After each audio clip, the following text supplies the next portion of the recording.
lakunya. Berapa lama Bu? Nggak 2 hari kan?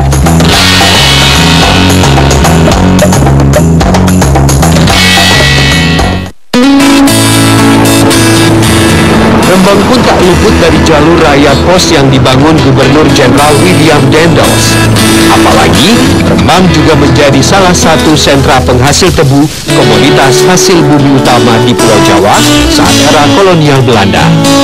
Konon kabarnya, nama Rembang berasal dari kata merembang, yang berarti membabat tebu. Ya pemirsa, ekspedisi Dendels Indonesia Aku masih terus berlanjut. Kali ini saya sudah sampai di Kota Rembang, Jawa Tengah yang berbatasan dengan Provinsi Jawa Timur. Pada zaman penjajahan, terutama setelah pembuatan Jalan Raya Dendels, Kota Rembang memang mempunyai peranan yang sangat penting, terutama menyangkut hasil buminya. Namun seperti apa wajah Kota Rembang saat ini? Pemirsa, inilah Indonesia Aku.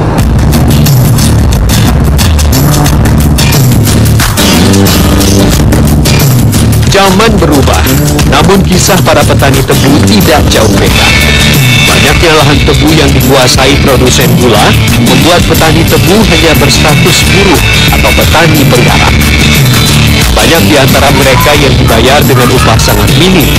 Padahal, pasokan tebu dari ribuan hektar lahan di Kota Rembang merupakan pemasok utama bagi pabrik-pabrik gula maupun kecap di kota-kota pesisir pantai utara Pulau Jawa seperti Blora, Pati, hingga Kudus.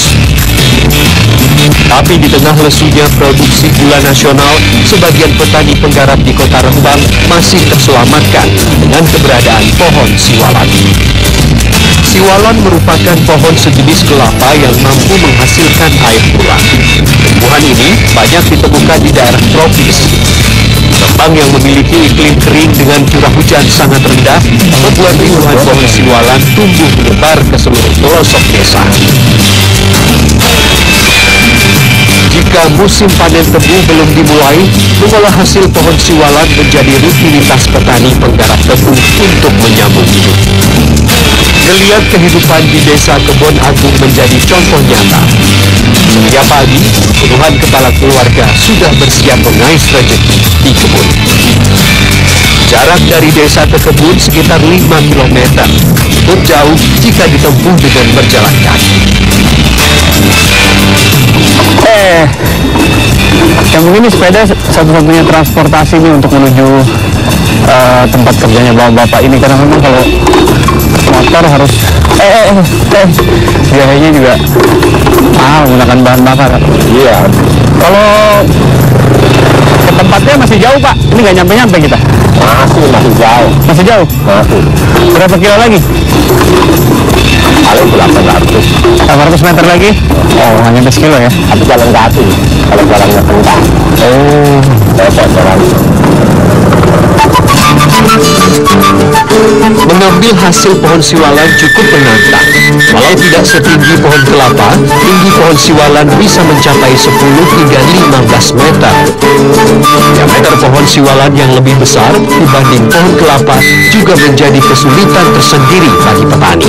Petani biasanya menggunakan tali tambang sebagai alat bantu untuk merangkul pohon. Bagi mereka yang sudah terbiasa memanjat pohon siwalan setinggi 15 meter, bisa ditaklukkan dalam waktu kurang dari 10 detik. Bumbung atau wadah bambu yang sudah ditaruh sejak semalam akan diganti dengan bumbung yang baru. Selama mengganti bumbung dan mengiris sari daun siwalan, petani hanya menggantungkan keselamatan pada pelepah pohon sebagai pijakan. Mereka harus ekstra waspada dalam menentukan pelepah mana yang bisa dipijak. Pelepah pohon yang sudah mengering akan rentan patah jika dipijak. Kondisi inilah yang mengakibatkan sejumlah petani mengalami kecelakaan karena salah perhitungan.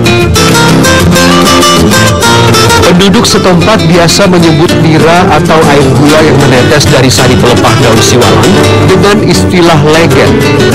Legen inilah yang nantinya akan diolah menjadi gula merah. Pohon siwalan memang memiliki nilai ekonomis tinggi. Baik musim penghujan maupun musim kemarau, pohon siwalan tetap mampu memproduksi nira. Tak hanya diolah menjadi gula merah, nira siwalan atau legen juga bisa diolah menjadi minuman yang digemari masyarakat pesisir Pulau Jawa. Bahkan, buah siwalan juga memiliki nilai ekonomis yang bisa menggedor pendapatan masyarakat. Ya, pohon siwalan ini memang kalau orang sini bilang ada yang perempuan, ada yang laki-laki.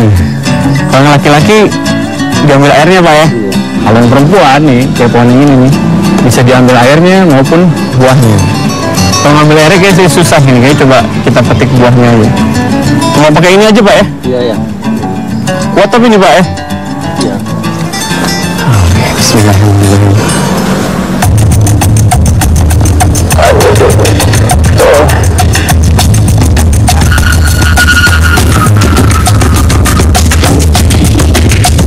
Sulit menaklukkan pohon setinggi 15 meter.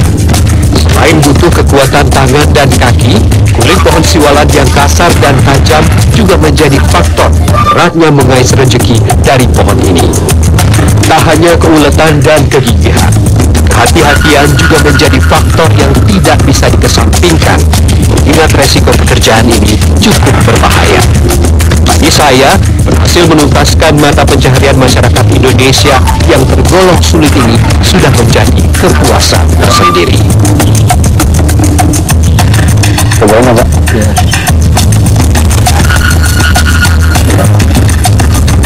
Ambil buahnya aja, perjuangannya luar biasa. Ambil aja lecet Pak, daripada ngambil airnya. Kalau di Jakarta kan orang namanya lontar. Berapa Pak ini Pak kalau dijual? Satu. Iya, satunya berapa? Satunya 5.000, 4.000. Mengunyah buah siwalan menjadi pelipur lara sesaat bagi saya dan Suradi sebelum ia kembali menuntaskan pekerjaannya pagi ini. Ini saatnya kembali ke rumah untuk segera mengolahnya. Produksi air siwalan saat musim hujan tidak sebanyak saat musim kemarau, tapi hasilnya masih cukup untuk dibuat gula merah. Jika para kaum pria bertugas mengambil air pohon siwalan, Nasmi dan ratusan ibu rumah tangga di Desa Kebon Agung bertugas untuk mengolah air siwalan menjadi gula. Membuat gula siwalan tidak butuh waktu yang panjang. Air siwalan akan direbus selama beberapa jam hingga mengental dan mengeras. Sekolah balik sebulan ya. Emang kalau udah direbus yang jadi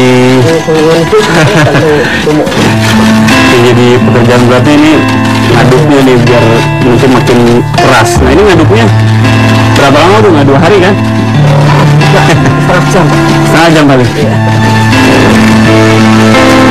Namun tidak selamanya proses merebus air gula akan berhasil. Air siwalan yang sudah tercampur dengan air hujan biasanya membuat kualitas air gula menurun, campur asam dan kotoran. Jika sudah tercampur air hujan, tidak hanya rasa manisnya yang berkurang, air siwalan juga akan sulit untuk mengeras. Jika gagal mengeras, proses perebusan harus diulang kembali hingga menghasilkan air gula yang berkualitas. Ini kayaknya udah jadi kayaknya Bu ya. Sudah. Pasti bisa. Tak cita ya. Panas. Ini panas Bu. Iya deh. Panas. Apa betul? Sudah ya? Tak banyak gula yang bisa dicetak jika musim hujan. Tapi bagaimanapun juga dapur keluarga harus tetap mengumpul. Coba dulu. Bu Masmi, kalau musim kemarau kan katanya legiannya banyak. Kalau sehari gini bisa jadi berapa kilo gula? Itu 5 kilo betul. Sehari 5 kilo. Berapa Bu sekilonya harganya? 8.000. 8.000. Ya 7.000. Paling 7.000 kadang 8.000. Bisa bikin sehari 5 kilo lumayan gitu ya. Memang pohon siwalan ini nggak cuma gula ya Bu, kalau kan bisa jadi minuman tuh Bu. Berapa kalau satu botol? 5.000, 5.000. Kalau lagi sehari bisa bikin berapa botol itu? Berapa? Dari 18 botol. Jelang sore, Suradi mulai menjajakan gula merah dan air regennya. Dalam 1 hari, hasil yang didapat tidak banyak. Sugadi harus bersaing dengan penjual gula merah dan legen lain yang ada di sepanjang jalan desanya. Tapi inilah ritme kehidupan yang harus dijalani oleh petani di kota Rembang. Sebuah kehidupan dari manisnya air Siwalan, walau tak pernah mencicipi manisnya kesejahteraan. Layaknya warga yang tinggal di wilayah pesisir, penduduk kota Tuban juga mengandalkan laut sebagai sumber penghasilan. Tak hanya berprofesi sebagai nelayan, sebagian penduduk menjadi petani garam untuk menyambung hidup mereka. Para petani garam ini tetap bertahan meski beberapa tahun belakangan, kian banyak petani garam Rembang yang meninggalkan usaha mereka akibat merosotnya harga garam lokal akibat kebijakan impor garam pemerintah. Saat wilayah pesisir pantai utara Pulau Jawa belum memasuki musim kemarau panjang, tidak tampak aktivitas pembuatan garam di sepanjang pantai utara. Kondisi ini terjadi lantaran petani garam masih sangat mengandalkan sinar matahari dalam proses pembuatan garam. Cuaca membuat petani garam di sepanjang pantai utara harus mencari penghasilan lain untuk menyambung hidup, seperti yang dilakukan oleh penduduk desa Kalianyar. Mencari udang untuk membuat terasi merupakan salah satu mata pencarian yang bisa dilakukan untuk bertahan di musim pancaroba.